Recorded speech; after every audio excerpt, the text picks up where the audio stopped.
Joshua Childress is a 37-year-old father of two who spent 7 years as a U.S. Border Patrol agent out of Arizona's Yuma station, tracking footprints to catch illegal crossers. He resigned last month after changing his mind about illegal immigration. I went in because I have a background in the military. It was something I was good at, and it seemed like something that needed done. My understanding of the laws at the time was that there were proper ways to get into this country legally, and that the people that were coming across were just shirking those laws. What is the border situation there? Is there a fence or a wall? What kind of obstacles are people trying to get around? Most of our area does have fencing infrastructure. There are parts that have barriers that just will stop vehicles. How did people get past that? Oh, they would just climb over. Would a wall going across the entire border be useful and stop people from coming over? I don't think so. It's been my experience that whatever we do, they find a way to adapt, and we'll adapt to that, and then they adapt to that. I mean, it seems to be a pretty constant back and forth. Border Patrol's policy of separating parents and children crossing the southern border sparked a national outcry this summer, which Childress says underscores the impact that the press and the public can have on policy. So there were separations under Obama. Now, it wasn't the official policy to use it as punishment. Obviously, Trump did try to use that policy. It was pretty short-lived as we saw it. When I left, the grounds for separating anybody were more relaxed than they were under Obama.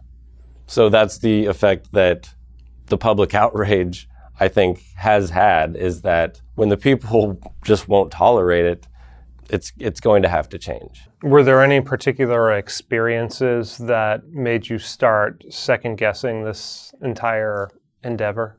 Not actually an incident where I caught somebody, but after they're caught, they have to be processed. And I was assigned to processing one day.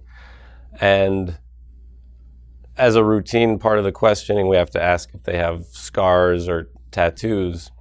And the guy said he had scars. And when he lifted up his shirt to show me the scars, there were lash marks all over his back. When I asked him what those were from, he explained that he refused to carry drugs for a smuggler, and they tied him up and whipped him for it. I didn't feel good about sending that guy back. And that was a dramatic example. But there's countless others that didn't have a dramatic story like that, that they just want a better life. And I stopped being able to reconcile that. What also changed his mind was listening to podcasts while driving around the border 8 to 10 hours a day, specifically a show called Unregistered, hosted by historian and Reason contributor Thaddeus Russell. One particular episode featuring author and sex worker Maggie McNeil made him re-examine his fundamental beliefs. And I've actually had people go, oh yeah, well, I'm a whore too. I'll go, no. I mean an actual prostitute. Right. As in actually take money for sex. And then they'll be like, oh. Because they're thinking, I mean, a slut.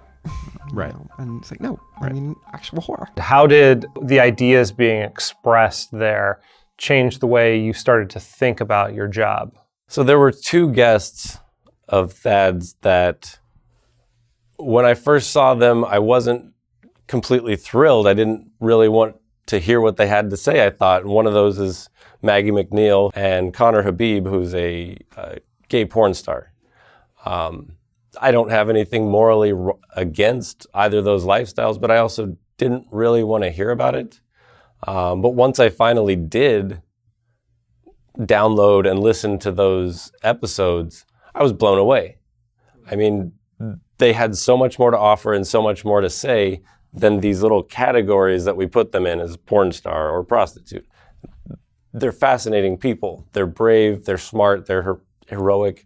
This small bias in my mind almost stopped me from listening to these people's stories and how much enrichment I got from listening to their stories. So then it made me start to take stock of the rest of my life. If I had these biases that I didn't really realize I had. What else is there? How do I really feel about the drug war? How do I really feel about prisons? And immigration naturally came up as one of those opinions. And so what are your views about immigration now? I think we're moving in the wrong direction. I think we're moving towards more restriction, more enforcement, and I think there should be less. As Brian Kaplan, the economist, says, if there's not a good reason to keep you out, come on in. He basically says that if there's no communicable disease, no violent past, there's no reason that you shouldn't be allowed to come in and try to make a life for yourself. I want to see a freer world. I want people to take charge of their lives. I want people to be able to make their own choices, and I don't want an imaginary boundary to get in the way of that. They're being spoken about as if they are pieces to be moved around or assets to be utilized. Like, no, they're people. Deport all criminal aliens and dismantle every last criminal gang and cartel threatening our citizens. We're told from the Trump administration that the reason that we need to get tough on the border is to stop, MS-13 members from coming over, violent criminals and drug traffickers and child traffickers. Those people do exist, and we do come across them. But I no longer believe that immigration policy or immigration restriction is the solution to that problem.